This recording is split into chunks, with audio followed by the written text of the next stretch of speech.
আমার বন্ধুরা, আমার আল্লাহ রাব্বুল আলামিন পবিত্র কোরআনের মধ্যে ঘোষণা করেন, কুল ইন কুনতুম তুহিব্বুনাল্লাহ ফাত্তাবিউনি ইউহিব্বুকুমুল্লাহ। আল্লাহ সুবহানাহু ওয়া তাআলা এখানে বলতেছেন, এই দুনিয়ার সব মানুষ আমার আল্লাহকে পেতে চায়। আপনারা কি একমত? আল্লাহর পেতে চান না? আমার বন্ধুরা, কবি বলেছেন, গামা উতাকিফে দাইরে বগা সাকে নেগাবা ইয়ানি কে তারামি তালাবাম খানা বখানা তনহানা মানম ইশকে তু পরিশা তনহানা মানম দরগমে ইশকে তু পরিশা শহীদায়ে জামালে রুখে তু জুমলা জাহানাস। কবি বলতেছেন, দুনিয়ার মানুষ শুনে রাখো, আমার আল্লাহ রাব্বুল আলামিনের ভালোবাসা পাওয়ার জন্য গামাউতাকিফে দাইরে বগা সাকে নেগাবা ইয়ানি কে তারামি তালাবাম খানা বখানা। আল্লাহকে পাওয়ার জন্য আমরা এখন কোথা থেকে বেরিয়েছি? মসজিদ থেকে নামাজ পড়ে বেরোয় নাই? হিন্দুরা যায় মন্দিরে, কেউ যায় প্রেগোড়া, কেউ যায় গির্জায়, কেউ যায় গাজা বাবার দরবারে, কেউ যায় দরগায়, যায় কিনা? উদ্দেশ্য কি? আল্লাহকে পাওয়া। এই সারা পৃথিবী। এই জন্য কবি বলেছেন, গামা উতাকিফে দাইরে বগা সাকে নেগাবা ইয়ানি কে তারামি তালাবাম খানা বখানা তনহানা মানম দরগমে ইশকে তু পরিশা। পেরেশান হয়ে গেছে সবাই, শুধু সকলে মিলে চায় কাকে? কথা বলে না, কাকে? আল্লাহকে পাওয়ার জন্য তো রাস্তা লাগবে, ওই মাধ্যমে আমরা যেতে চাই না। অনেকে আমাদের দেশে ঘরে বসে বসে কুটিপতি হইতে চায়, আরেকজনের একটা বিল্ডিং দেখছে 12 তলা, আফসোস করে বসে বসে, ইস, এই বিল্ডিংটা যদি আমার হইতো। এই বিল্ডিংটা কি এভাবে হয়েছে? কষ্ট করা লাগছে কিনা? ওই ব্যক্তি 5 বছর লাগাইয়া জীবনের সমস্ত কামাই দিয়া উনি বিল্ডিং তৈরি করছে, আর উনি অটো দিয়া, রিক্সা দিয়া, সিএনজি দিয়া যাওয়ার পথে মাথা উঁচু করে তাকায়া বলতেছে, এমন একটা বিল্ডিং যদি আমার হইতো। উনি সকালে ঘুমে থেকে ওঠে 11টার পরে, রাতে সারা রাত মোবাইল টিপতে টিপতে ঘুমাই হইলো রাতের 3টায়, ওনার বাড়িতে বিল্ডিং উঠে যাবে। ব্যাপারটাকে তো সহজ সহজ। তাহলে এই বিল্ডিং করার জন্য পদ্ধতি, প্রসেস, কষ্ট এবং টাকা পয়সা, অর্থ, সার্বিক সবকিছু লাগছে কিনা? সুতরাং আমার আল্লাহর ভালোবাসা পাওয়ার জন্য শুধু আল্লাহকে ভালোবাসি বললেই, শুধু আল্লাহকে মহব্বত করি বললেই আল্লাহকে পাওয়া যায় না। আমার রাসূলকে সাল্লাল্লাহু আলাইহি সাল্লাম আল্লাহ নির্দেশ দিয়েছেন, নবী আমার, এই দুনিয়ার মানুষগুলি যদি আল্লাহ রাব্বুল আলামিন নির্দেশ দিচ্ছেন, কুল, হে নবী আমার বলে দিন, ইন কুনতুম তুহিব্বুনাল্লাহ। কার কথা? যদি তারা আল্লাহর ভালোবাসা পেতে চায়, দুনিয়ার কোন হাটে বাজারে এটা পাওয়া যাবে না গো বন্ধু। আপনি বলে দিন, ফাত্তাবিউনি, আমি রাসূলকে তোমরা অনুসরণ করো, আমার ইত্তেবা করো, আমার আনুগত্য করো, আমার পথ মেনে নাও। জোরে বলেন সুবহানাল্লাহ। এজন্য আল্লাহ রাব্বুল আলামিন তার কালামের মধ্যে ঘোষণা করেছেন, আগে নবী, দুনিয়ার যত মত পথ, যত বিধান আছে, সেদিকে গেলে আমার ভালোবাসা পাওয়া যাবে না। আল্লাহ সুবহানাহু ওয়া তাআলা এজন্য তার রাসূলকে বলে দিয়েছেন, বন্ধু আমার শোনেন, আপনার এই বিষয়ে আপনার কাছে আমার মেসেজ হচ্ছে, মা আতাকুমুর রাসূলু ফাখুযুহু ওয়া মা নাহাকুম আনহু ফান্তাহু। যদি আল্লাহ রাব্বুল আলামিনকে পাওয়ার জন্য, আল্লাহকে খুশি করার জন্য আল্লাহ রাব্বুল আলামিন তার নবীকে যা দিয়েছেন, কি দিয়েছেন? লাকাদ কানা লাকুম ফি রাসূলিল্লাহি উসওয়াতুন হাসানা। সুবহানাল্লাহ বলেন। আল্লাহ রাব্বুল আলামিন গোটা বিশ্ববাসীকে মেসেজ দিয়ে দিচ্ছে, আজকে দুনিয়ার মানুষ শান্তি চায়, দুনিয়ার মানুষ মুক্তি চায়। এজন্য তারা জাতিসংঘ গঠন করেছে, ওআইসি গঠন করা হয়েছে, সার্ক গঠন করা হয়েছে। আল্লাহ রাব্বুল আলামিন বলেছে, সার্কে তোমাকে শান্তি দেবে না, ওআইসি তোমাকে শান্তি দেবে না, জাতিসংঘ তোমাকে শান্তি দেবে না। শান্তির মিশন যদি পেতে চাও, তাহলে আমার নবী সাল্লাল্লাহু আলাইহি সাল্লামের আদর্শকে অনুসরণ করো। আল্লাহ রাব্বুল আলামিন এর জন্য বলেছেন, লাকাদ কানা লাকুম ফি রাসূলিল্লাহি উসওয়াতুন হাসানাহ। আমার রাসূলের ভিতরে যে তার আদর্শ অনুসরণ করলেই পরে আমরা আল্লাহর ভালোবাসা পেতে পারি। এজন্য বন্ধুরা, তো যাকে অনুসরণ করবেন তার স্বভাব চরিত্র, তার জীবন, তাদের চলাফেরা, এগুলি আমাদের জানা দরকার আছে কি নাই? আমরা কি এই বিষয়ে আছি? আমরা কত মানুষের ইতিহাস পড়ি, নোবেল পড়ি, নাটক পড়ি, উপন্যাস পড়ি, গল্প পড়ি, সিনেমা দেখি, কত কিছু করি, কিন্তু আমার রাসূল সম্পর্কে আমাদের অনেক কিছুই জানা নেই। যিনি যাকে অনুসরণ করবেন, চাঁদে কলঙ্ক আছে, আমার রাসূলের গোটা জিন্দেগিতে কোনো কি নাই। সুবহানাল্লাহ বলবেন না? মদিনার মানুষগুলি কি বলেছিল রাসূলের আগমনে? তালাল বদরু আলাইনা মিন সানিয়াতিল ওয়াদাই। সুবহানাল্লাহ। আকাশের চাঁদ আল্লাহ রাব্বুল আলামিন বলে দিয়েছেন, বন্ধুরা আমার, আল্লাহর নবী সাল্লাল্লাহু আলাইহি সাল্লামকে আল্লাহ রাব্বুল আলামিন এমন আদর্শ দিয়ে তৈরি করেছেন, পৃথিবীর কোন মানব, পৃথিবীর কোন দানব, কোন সৃষ্টি জগতের মাঝে কেউ নাই। আল্লাহ বলেছেন ইন্নাকা লাআলা, ইন্না হরফে মুসাব্বা বিল ফেল ব্যবহার করা হয়েছে, আবার তার সাথে জমির কা লাগানো হয়েছে, আবার লামে তাকিদ লাগানো হয়েছে।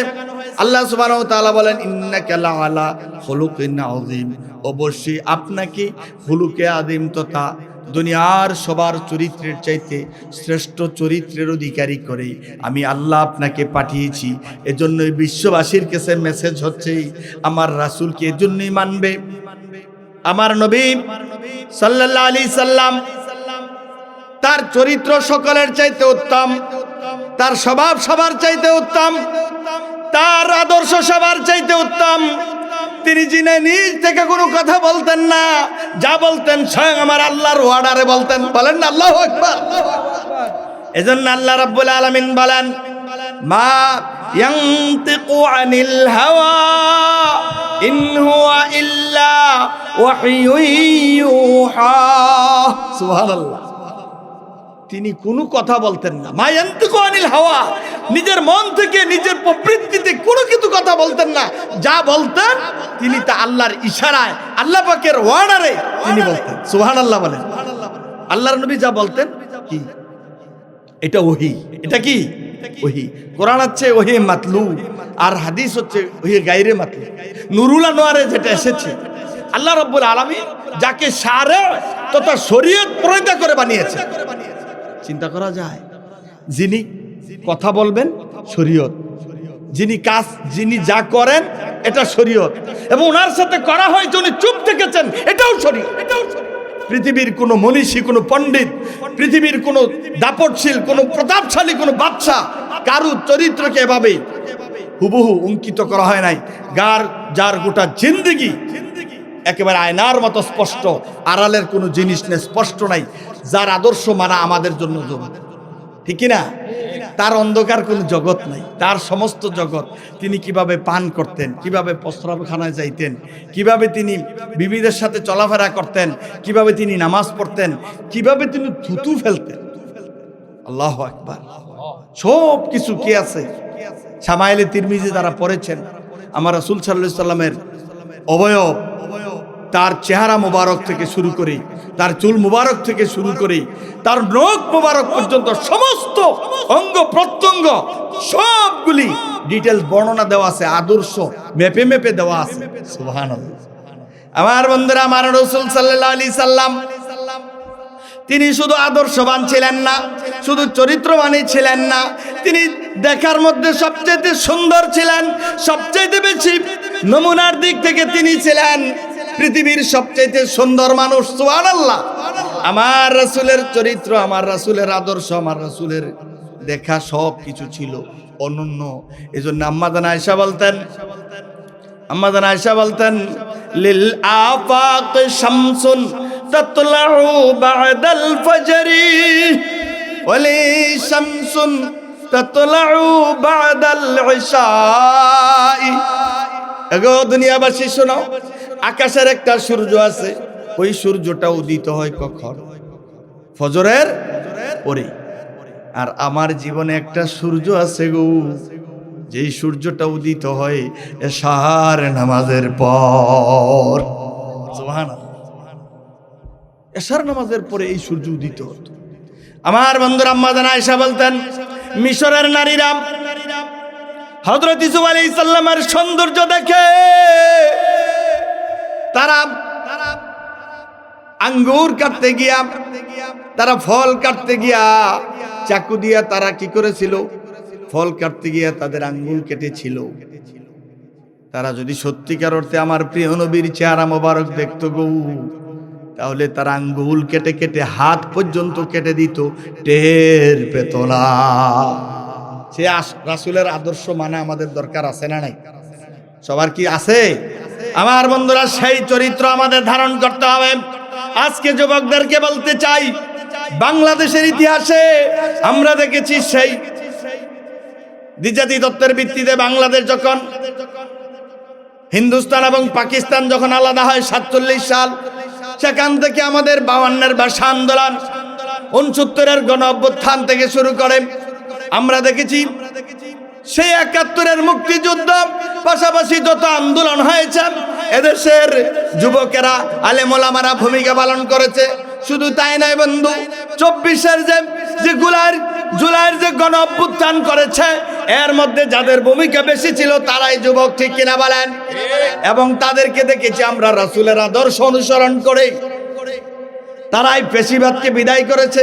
তাদের মধ্য থেকে আমরা যার নামটা বলতে চাই সে হচ্ছে উসমান হাদি নাম, ঠিক নেই? এই উসমান হাদি, অবাক হয়ে যায় তার ইতিহাস যখন পড়ি। আমরা স্বাভাবিক মনে করেছিলাম, আলহামদুলিল্লাহ সে একটা মানুষ, সে দেখিয়ে গেছে, এদেশের যুবকদেরকে পথ দেখাই গেছে রাসূলের আদর্শ মানার জন্য। সততা, নিষ্ঠা, আন্তরিকতা, আমানতদারিতা, দেশপ্রেম, আধিপত্যবাদীর বিরুদ্ধে কিভাবে দাঁড়াতে হয়, সাম্রাজ্যবাদীকে কিভাবে রুখে দিতে হয়, তার জীবন দিয়ে এদেশের যুবকদের কানে সে আঙ্গুল দিয়ে দেখিয়ে গেছে জীবন চলে যেতে পারে, বাতিলের সাথে কোনো আপোষ নেই। আমরা দেখেছি, সেই আমাদের নিজেদের চোখে দেখেছি যে আজকে উসমান হাদি তার বক্তব্য আকাশে বাতাসে ইতারে বাড়ছে, সারা পৃথিবীর মানুষ তা আজকে দেখছে। সে একজন মাদ্রাসার ছাত্র ছিল, সুবহানাল্লাহ, একজন মাদ্রাসার ছাত্র, সে একজন হাফেজ, সে একজন আল্লাহওয়ালা, একজন কোরআন প্রেমিক, কিন্তু বাতিল তাকে সহ্য করতে পারে না। আমরা দেখেছি এখনো কিছু মানুষ ওলামায়ে কেরামের বিরুদ্ধে, হকের পক্ষে যারা দাঁড়ায়, ইসলামের পক্ষে যারা দাঁড়ায়, তাদের বিপক্ষে তাদের অবস্থান আমরা আজকের এই মাহফিল থেকে স্পষ্ট জানিয়ে দিতে চাই। আমরা রাসূলের সৈনিক, আমরা আল্লাহ প্রেমিক, রাসূল প্রেমিক, আমরা কোরআন প্রেমিক, সুন্নাহ প্রেমিক। এই প্রেমের জন্য, এই ভালোবাসার জন্য, এই ভালোবাসা প্রতিষ্ঠা করার জন্য যদি জীবন দেওয়া লাগে, আমরা জীবন দিতে প্রস্তুত আছি, ঠিক কিনা? এই জন্য জীবন দিতে কে কে প্রস্তুত আছেন? আব্দুল্লাহ দেখান।